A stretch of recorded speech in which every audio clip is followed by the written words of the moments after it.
Assalamu alaikum. This is Maria Yasin. Welcome back to my lecture. Today I choose a topic photosynthesis from chapter number 4 plant nutrition. So let's move to our topic photosynthesis. It is the synthesis of glucose from carbon dioxide and water molecules. Means के ये जो process है हमारे पास ये एक synthesis का process होता है फोटोसिंथेसिस, जिसमें कार्बन डाइऑक्साइड और वाटर मॉलिक्यूल्स मिलके एक कार्बोहाइड्रेट बनाते हैं which is glucose. The linkage together of carbon dioxide and water molecules require energy. As I told you that it is the process of synthesis of carbohydrate which is glucose. So glucose को बनाने के लिए जो carbon dioxide and water molecules हैं इनके जो bonds होते हैं उनकी ब्रेकडाउन भी होगी और न्यू बॉन्ड्स की फॉर्मेशन भी होगी. So during this process they need some sort of energy for the breaking of the bonds and for the formation of the new bonds. So this energy they gain from the sun. So sunlight is that energy which is trapped by the green color magnesium containing pigment called chlorophyll within the chloroplast. Chlorophyll जो है वो chloroplast में present होता है. So sunlight को trap करने के लिए green color pigment है which is chlorophyll जो कि chloroplast में present है, ये sunlight को capture करेगा and within the presence of sunlight the carbon dioxide and the water molecules convert होंगे हमारे पास glucose में. So, the ways by which the raw materials for the photosynthesis process are obtained by the plants. अब हम ये ways देख लेते हैं जो photosynthesis में हमारे पास raw materials हैं water and carbon dioxide वो किस तरह से plant obtain करता है. First one is intake of water which is the first raw material of photosynthesis process. So water is the raw material of photosynthesis and water is present in soil and is absorbed by the roots and the root hairs of plants by osmosis. अब जो water है ये soil में present होता है, इसको absorb करते हैं. plant कैसे absorb करेगा? Through its roots या root hairs के through उसको absorb करेगा by the process of osmosis. Osmosis basically क्या है हमारे पास? ये एक ऐसा process होता है जिसमें जो वाटर मॉलिक्यूल्स हैं वो लोअर कंसंट्रेशन ग्रेडियंट से हायर कंसंट्रेशन ग्रेडियंट से लोअर कंसंट्रेशन ग्रेडियंट की तरफ मूव करते हैं. फॉर एग्ज़ाम्पल जो रूट है वो सॉइल में प्रेजेंट है. अब सॉइल में वाटर है और रूट के अंदर वाटर का जो कंसंट्रेशन ग्रेडियंट है वो लो है और सॉइल में वाटर का जो कंसंट्रेशन ग्रेडियंट है वो हाई है. सो ऑस्मोसिस क्या करेगा? ऑस्मोसिस वो प्रोसेस है कि जो वाटर के मॉलिक्यूल्स हायर कंसंट्रेशन यानी कि सॉइल में प्रेजेंट हैं वहाँ से वो मूव करेंगे inside the root where the concentration gradient of water molecules is low. तो इस तरह से जो वाटर है वो सॉइल से रूट में मूव करेगा. अब उसने सॉइल से तो रूट में मूव कर लिया, अब वो जो हायर पार्ट्स हैं प्लांट के जैसे लीव्स हैं वहाँ तक वो कैसे ट्रांसपोर्ट होगा? So water transported to the leaves through the xylem vessels. Xylem vessels are present within the stem of the plant, जिस तरह कि आप ये पिक्चर में देख सकते हैं. This is a xylem vessel. यहाँ पे वन वे पाथ होता है. वाटर मॉलिक्यूल्स जो हैं वो रूट से मूव करते हैं टूवर्ड्स द लीव और ये जो से हैं एक ग्रेडियंट के थ्रू मूव करते जाते हैं. So this is how the water molecules are taken up by the plant. अब ये रूट हेयर्स देख लें. ये एक पिक्चर मैंने बहुत प्यारी सी यहाँ पे पुट की है. इस पिक्चर में आप देखिएगा ये आपके पास वाइट कलर की मिड में रूट है. अभी ये न्यूली फॉर्म्ड रूट है. इसके साथ आपको हेयरी स्ट्रक्चर्स नज़र आ रहे हैं. These are known as root hairs. These are few millimetres behind the root tip. अगर आप इसको ज़रा और गौर से देखेंगे तो रूट टिप के फ्यू मिलीमीटर्स थोड़े से मिलीमीटर पीछे जो से हैं ये प्रेजेंट होते हैं. And this region provides a large surface area for the water and the ion absorption from soil. Okay now इसका मतलब क्या हुआ कि जो अगर सिर्फ रूट हमारे पास प्रेजेंट होती तो वो मैक्सिमम वाटर जो एब्जॉर्ब करती वो कम एब्जॉर्ब कर सकती है. अगर इसके पास रूट हेयर्स हैं तो ये इसको लार्ज सरफेस एरिया प्रोवाइड करेंगे और ये ज़्यादा से ज़्यादा वाटर को सॉइल से एब्जॉर्ब कर सकती है. So the intake of carbon dioxide. Carbon dioxide is the next raw material for the process of photosynthesis. So किस तरह से लीव या एक प्लांट जो है वो कार्बन डाइऑक्साइड की इंटेक करता है. So the air that enters the leaf through the tiny pores called stomata. अब जो एयर है वो लीफ में कैसे इंटर करेगी? Through the tiny pore. Tiny pore या आप देखिएगा पिक्चर में, this is the internal structure of the leaf. यहाँ पे आपको बॉटम पे एक स्टोमा लिखा हुआ नज़र आ रहा है. सिंगल स्टोमेटा मैं आपको दिखा रही हूँ. सो सिंगल को हम हमेशा स्टोमा बोलेंगे, which is surrounded by 2 guard cells. So यहाँ से जो एयर है वो इंटर करती है into the leaf and it reaches into the air spaces present around the mesophyll cells. अब और चीज़ मिडल में आपको सेल्स नज़र आ रहे हैं, the palisade mesophyll and the spongy mesophyll. ये मेसोफिल के सेल हैं. Mesophyll means that in the middle of the leave. Middle of the leave, ये ग्रीक का वर्ड है मेसोफिल, इसका मतलब है मिडल ऑफ द लीव. जो ये सेल्स आपको नज़र आ रहे हैं, इनके मिड में जो स्पेसेस हैं यहाँ पे एयर इंटर कर जाती है.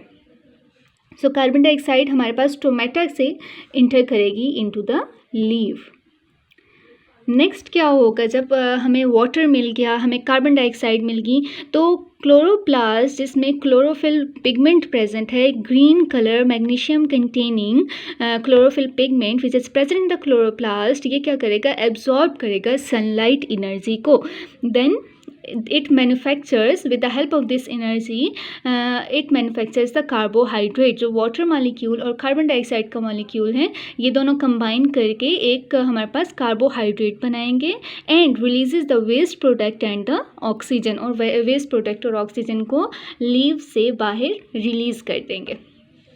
नाउ यहाँ पे जो मैं कह रही हूँ कि ये मैन्युफैक्चर करते हैं कार्बोहाइड्रेट में, इसमें वही वाली बात आती है कि बहुत से बॉन्ड्स जो हैं वो ब्रेक होते हैं और कुछ नए बॉन्ड्स जो हैं वो फॉर्म होते हैं. Now the next one is the general equation for photosynthesis.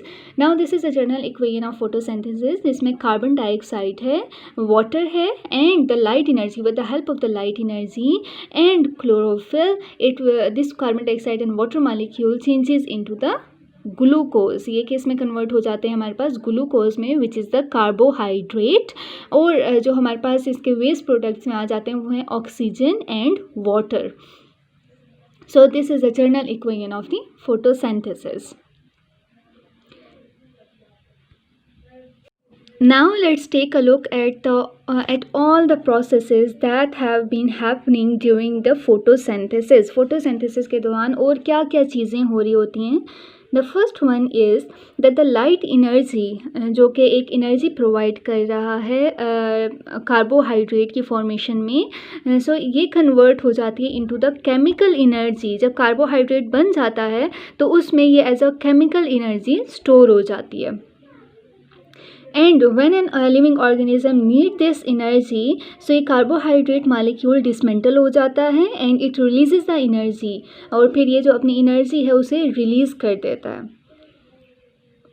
Next the stored form of food in plants. Plants में जो फूड यानी कि जो ग्लूकोज है वो किस फॉर्म में स्टोर हुई हुई होती है. सो यहाँ पे वेरियस फॉर्म्स हम देख लेते हैं. The first one is the first carbohydrate made during the photosynthesis is glucose. हमारे पास जो सबसे पहला कार्बोहाइड्रेट बनता है फोटोसिंथेसिस के रिजल्ट में, उसके प्रोसेस के रिजल्ट में, इट इज़ ग्लूकोज. ये हमारे पास ग्लूकोज होता है बट इट इज़ सॉल्युबल, ये सॉल्युबल होता है.